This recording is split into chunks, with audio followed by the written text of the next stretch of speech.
Hello friends, आज हम जो है हमारा जो क्लास 12th का सिलेबस है उसको हम डिस्कस करेंगे। हालांकि इस साल भी कुछ चेंज नहीं हुआ है, जैसा पहले था बिल्कुल वैसा ही है। आप देख सकते हैं यहाँ पे, ये जो है मैंने ऑफिशियल वेबसाइट से निकाला है। ये बिल्कुल पहले जैसे ही सिलेबस है, कुछ भी इसमें चेंज वगैरह नहीं हुआ है। तो हम जो अब डिस्कस कर लेते हैं कि हमको क्या क्या पढ़ना है और क्या क्या जो है आएगा, कितनी ग्रामर आ रही है और कितने चैप्टर आ रहे हैं। बिल्कुल जैसा पिछले साल सिलेबस था बिल्कुल वैसा ही है। यहाँ पे जो है आपको समझ में आ जाए, इसलिए मैंने जो है यहाँ पे ऐसा लिख के बताया है ताकि आपको अच्छे से दिखे और आपको समझ में आए कि क्या क्या पढ़ना और क्या क्या है। इसमें सबसे पहले क्या है, काव्यखंड, जो कौन सी किताब से, आरोग्य भाग 2 से। काव्यखंड आपको भी पता होगा, जो कविता से रहता है, काव्य से। पहला चैप्टर है हरिवंश राय बच्चन का आत्म परिचय और एक गीत, दोनों अलग अलग है। दूसरा जो है आलोक धनवा का है पतंग। तीसरा आ जाएगा कुंवर नारायण, कविता के बहाने या बात सीधी थी पर, दोनों अलग अलग है। उसके बाद है रघुवीर साय, कैमरे में बंदा पाहिज। शमशेर बहादुर सिंह का ऊषा है। सूर्यकांत त्रिपाठी निराला का बादल राग। तुलसीदास का कविता जो है उत्तरकांड से।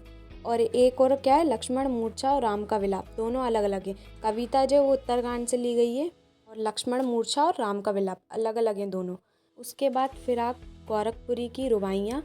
उमाकांत जोशी की ये छोटा मेरा खेत और बगुलों के पंख, दोनों अलग अलग है। तो काव्यकांड से हमको इतने चैप्टर पढ़ना है। उसके बाद पद्य साहित्य का इतिहास एवं प्रवृत्ति आ जाएगा। ये भी जो है काव्यखंड का हिस्सा होता है। इसमें हमें क्या क्या पढ़ना है, कवि परिचय, भावार्थ पढ़ेंगे, संदर्भ प्रसंग भावार्थ और काव्य सौंदर्य। यानी 2 पंक्तियाँ दी जाएंगी या 4 पंक्तियाँ दी जाएंगी, उसका आपको संदर्भ प्रसंग सहित उसका भावार्थ करना है, उसकी व्याख्या करनी है। ये भी जो है चैप्टर में से आएगा, आपके जो ऊपर चैप्टर है ना इनमें से आएगा। के बाद क्या बोल रहा है, सौंदर्य बोध, भाव एवं विषय वस्तु पर आधारित प्रश्न। यानी ये जो चैप्टर है इनमें से जो क्वेश्चन आंसर आएंगे वो सब भी जो है इसमें से ही आएंगे, काव्यखंड में से, इन चैप्टरों में से। तो ये काव्यखंड हमारा हो गया, काव्यखंड में से इतना ही आएगा। ये जो है चैप्टर वाला सब कुछ हो गया, यानी क्वेश्चन आंसर आने, भावार्थ आने और ये चैप्टर पूरे आएंगे, इनका तो हो गया। अब हम बात करते काव्य बोध की। काव्य बोध में यानी जो काव्य का ग्रामर से क्या क्या आएगा। अब इसमें ग्रामर में हमें क्या क्या पढ़ना है, जैसे काव्य के भेद आएंगे, प्रबंध एवं मुक्तक काव्य के भेद और उसके उदाहरण। रस आएगा, इसमें उसके परिभाषा, अंग और उसके उदाहरण और कितने प्रकार होते हैं। उसके बाद अलंकार आएगा, उसके भी कितने प्रकार, उनके उदाहरण यहाँ पे दिए हुए हैं, हमको कितने प्रकार पढ़ने हैं, जैसे संदेह, सांगे ऊपर, भ्रांतिमान, विरोधाभास एवं व्यतिरेक, इनको ही पढ़ना है जो जो ब्रैकेट में दिया। उसके बाद हमको छंद परिचय एवं प्रकार पढ़ना है। इसमें हमको सोरठा, कवित्त, सवैया एवं रुबाइयाँ पढ़ना है। उसके बाद शब्द गुण पढ़ना है और इसके परिचय एवं प्रकार, यानी ये कितने प्रकार के होते हैं शब्द गुण, ये पढ़ना है। उसके बाद हमको बिंब विधान पढ़ना है। तो ये सब मैं आपको बताऊँगी। बिंब विधान में कुछ नहीं है। बिंब विधान का सिंपल सा मतलब है, जो चित्र जो आप सोचते हो, जो इमेज आपके दिमाग में बनती है, उसे हम बिंब विधान बोलते हैं, जो इमेज हमारे दिमाग में क्लिक होती है। अब हम चलते हैं गद्य खंड की तरफ। ये भी आरोह भाग 2 से है। इसमें जो है महादेवी वर्मा का भक्तिन पढ़ना है, जैनेन्द्र कुमार का बाजार दर्शन, धर्मवीर भारती का काले मेघा पानी दे। उसके बाद फणीश्वर नाथ रेणु की पहलवान की ढोलक। उसके बाद हजारी प्रसाद द्विवेदी की शिरीष के फूल। बाबा साहब भीमराव का पढ़ना है हमको श्रम विभाजन और जाति प्रथा। और उनका एक और पढ़ना है मेरी कामना का आदर्श समाज। ये हमको इतने चैप्टर जो पढ़ने हैं गद्य के, गद्य यानी जो पैराग्राफ में रहते हैं चैप्टर्स। और हमको गद्य साहित्य का इतिहास, विकास क्रम, प्रवृत्तियाँ एवं गद्य की विधाएं, यानी गद्य क्या होता है, उसकी विधाएं और वो कितने प्रकार की होती हैं।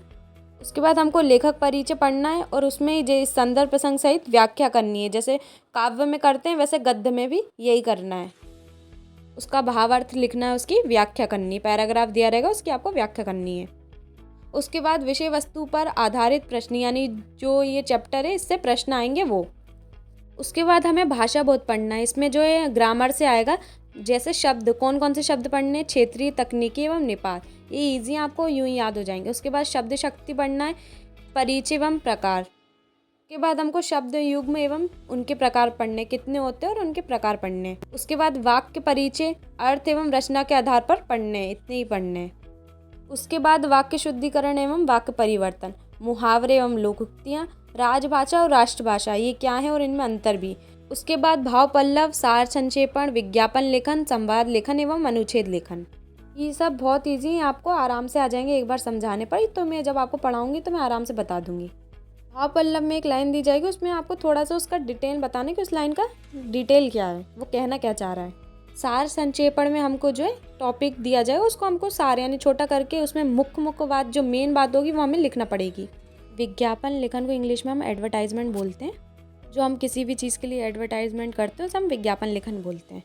तो आपको वो बनाने के लिए भी दे सकते हैं। उसके बाद संवाद लेखन एवं अनुच्छेद लेखन। संवाद लेखन में वही है जो दो लोग आपस में बातचीत करते हैं, उसका हमको संवाद लिखना है। तो आपको टॉपिक दिया जाएगा किस पे लिखना है। और अनुच्छेद लेखन में हमको एक पैराग्राफ में किसी एक टॉपिक पर लिखना पड़ेगा, तो वो अनुच्छेद लेखन में आएगा।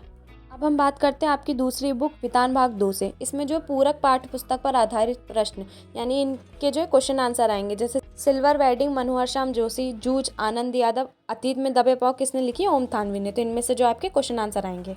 इस बुक से जो है बस इतना ही आएगा। अब हम आगे चलते हैं। अब हम बात करते हैं अभिव्यक्ति और माध्यम से क्या आएगा। इसमें जो है पहली इकाई के जनसंचार माध्यम और लेखन आएगा। इसके ये तीनों टॉपिक्स आएंगे। उसके बाद इकाई 2 में सृजनात्मक लेखन क्या होता है, कैसे बनती है कविता, जैसे इसमें दिया है कहानी का नाट्य रूपांतर, ये सब जो हमको पढ़ना पड़ेगा। तो अभिव्यक्ति और माध्यम से ये 2 इकाई आएंगे और इसके अंदर के पॉइंट्स हमको सारे पढ़ने और हम सारे कवर करेंगे। उसके बाद अपठित बोध यानी गद्यांश और काव्यांश पर आधारित प्रश्न आएंगे। तो अपठित गद्यांश और पद्यांश होते हैं, उससे आधारित क्वेश्चन आएंगे। मतलब वो पैराग्राफ में आपने किया होगा, आपको मालूम होगा, पैराग्राफ में से ढूंढ के जो है क्वेश्चन आंसर करने पड़ते हैं वो। उसके बाद पत्र लेखन यानी आपको जो है एप्लीकेशन वगैरह लिखने को आएंगे, औपचारिक और अनौपचारिक। और उसके बाद आपको निबंध लेखन रूपरेखा सहित, हमको इसकी रूपरेखा सहित निबंध लिखने को आएगा। तो अगर आपने सिलेबस के पैटर्न को अच्छे से समझ लिया तभी आप जो है इसमें अच्छा मार्क्स स्कोर कर सकेंगे। तो इसे जानना बहुत ज़रूरी है। तो आपको टेंशन नहीं लेना, आपकी ग्रामर तो मैं आपको अच्छे से कवर कराऊंगी और बाकी जो चैप्टर का कुछ रहेगा वो भी मैं आपको कवर कराऊंगी।